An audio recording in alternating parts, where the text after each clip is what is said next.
আপনি জলদি করে মাথা মোবারক তুলুন, আমার জীবনে যত নেকি আছে সব আপনার উম্মতকে দান করে দিলেন।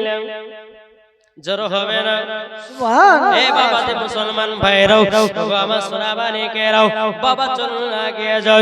আমার নবী মুস্তাফা জগৎ বিটি বাদে তোমার যত নেকি দিয়ে দাও না কেন, আমার আল্লাহ পাক আল্লাহ তাআলা যতক্ষণ গুনাহগার উম্মত গুলোকে জান্নাতি বলে আল্লাহ পাক আল্লাহ তাআলা কবুল না করবে, আমি নবী মুস্তাফা জানো সিজদা থেকে মাথা মুবারক তুলব না। আমার মা ফাতেমা বলতেছে, বলো গো আব্বাজান, ওগো আব্বাজান, তাহলে আপনার পাশে আমিও সিজদা করে নিলাম, যতক্ষণ আপনি মাথা মুবারক না তুলবেন।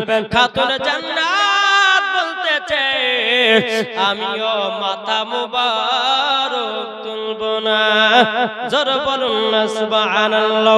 অনেক যখন বাবা হয়ে যাব, মা ফাতেমা রাদিয়াল্লাহু তাআলা আমার আল্লাহর কাছে দোয়া করে বলতে চাল্লা গো, ওগো রব্বুল আলামিন, আপনার কাছে একটা আবেদন করব, আল্লাহ আমার আব্বাজান 3 দিন ধরে সিজদাতে মাথা নত করে আছে, আল্লাহ গো আমার বেটা ইমাম হাসান ইমাম হোসেনকে আমি কারবালাতে আমার আব্বাজানের উম্মতের জন্য দান করে দিলাম। ও আল্লাহ আমার আব্বাজানের দোয়াটা কবুল করে নেন। জোর বলেন সুবহানাল্লাহ। আল্লাহ পাক আল্লাহ তাআলা বলছো গো আমার জিবরিল আমিন, আমার নবীকে জানিয়ে দাও গায়বে আওয়াজ নিয়ে, নবী গো আপনার দোয়া কবুল হয়ে গেছে। সুবহানাল্লাহ।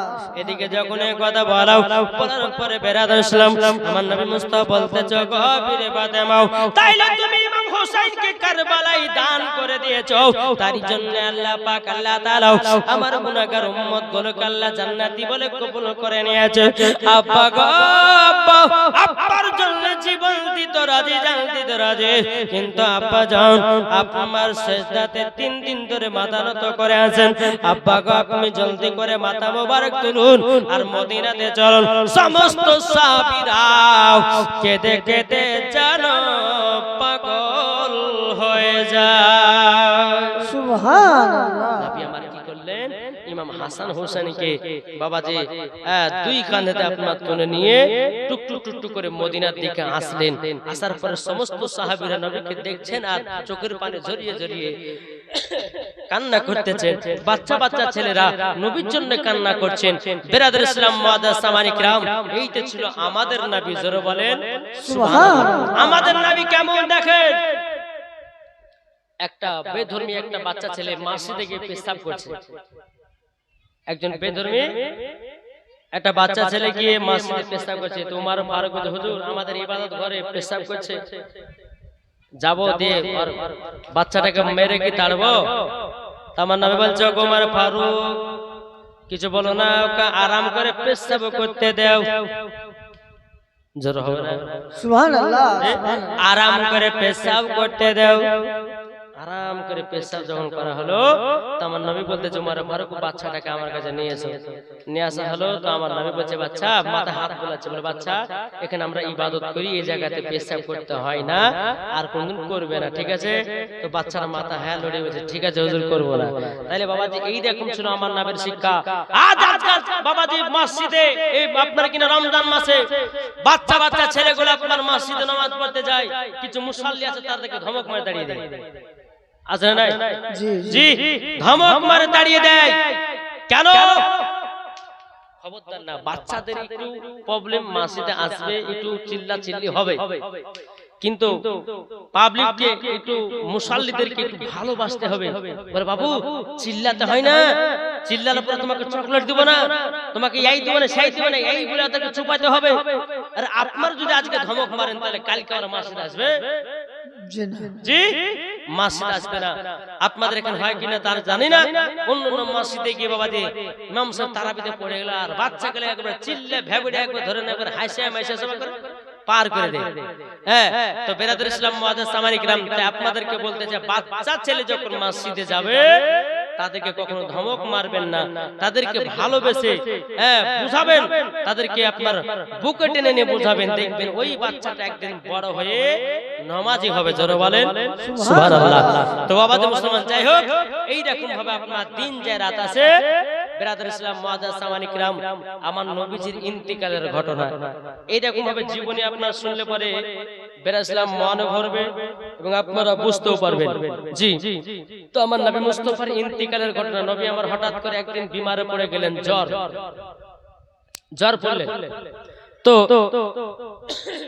আমার নবী মুস্তাফা খাতুনে জান্নাতকে ডাকছেন, এ বেটি ফাতেমা শোনো, বেটি গো, আমার শরীরটা একটু খারাপ, আমার শরীরে বিমার, আমার শরীরে জ্বর, তবে এক কাজ করো, কালকে তুমি আমার কাছে সকালবেলা আসবা। বলে আব্বাজান কেন? বলে আসবা, ঠিক আছে। ফজর নামাজ হলো, হওয়ার পরে খাতুনে জান্নাত আব্বাজির কাছে এসেছেন। বলে বেটি ফাতেমা, ও বেটি ফাতেমা, তবে শোনো গো বেটি ফাতেমা, আমার ইন্তিকালের পর তোমারও 6 মাস পর ইন্তিকাল হবে।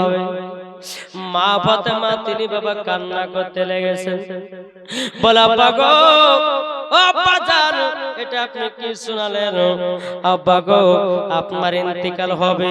বলে আমার নবী বলতেছে, বেটে গো, দুনিয়াতে কেউ বাঁচতে আসে নাই, সবাইকে একদিন অন্ধকার কবরে যেতে হবে।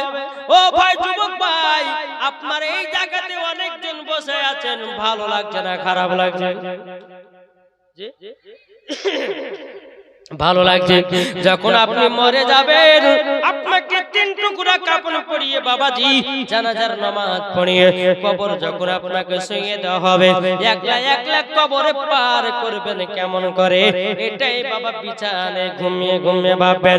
আপনি বিছানা শুয়ে শুয়ে ভাববেন, আল্লাহ গো, দুনিয়ার সমস্ত মানুষের সঙ্গী আমি বেড়ালাম, ঘুরলাম, সব করলাম, মরার পরে একলাই ওই কবরে আপনাকে বাবা ফেলে আসবে।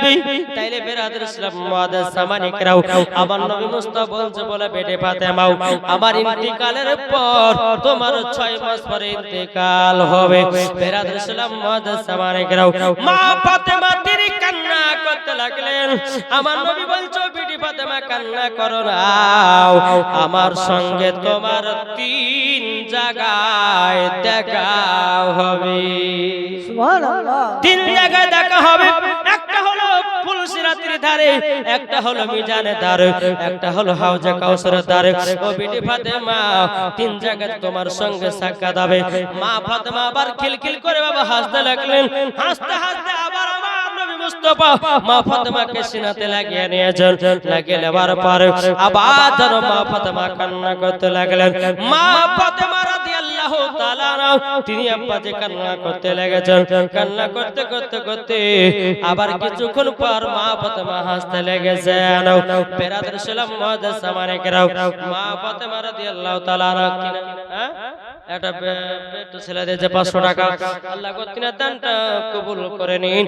জোরে বলেন না আল্লাহুম্মা আমিন। ও বাবাজি, আমার নবী মুস্তাফা দুনিয়া থেকে যেদিন পর্দার আড়াল হয়েছিলেন বাবা, উমর ফারুক কে দেখে দে পাগল, হযরত বেলাল কে দেখে দে পাগল, ইমাম হাসান হুসাইন বাবা নবীর জন্য কে দেখে দে পাগল। এদিকে মুনাফিকের দলেরা বলতেছে, বলে আব্দুল্লাহর বেটা মুহাম্মদ দুনিয়া থেকে মরে গেছে। এই কথাটা মরে গেছে, মরা কথাটা বলেছি বেরাদার। উমর ফারুক উলঙ্গ তলোয়ার নিয়ে বলছে, ও মুনাফিকের দলেরা রে, আমার নবী মুস্তাফা মরে নাই, তিনি এখনো জিন্দা হয়ে আছে।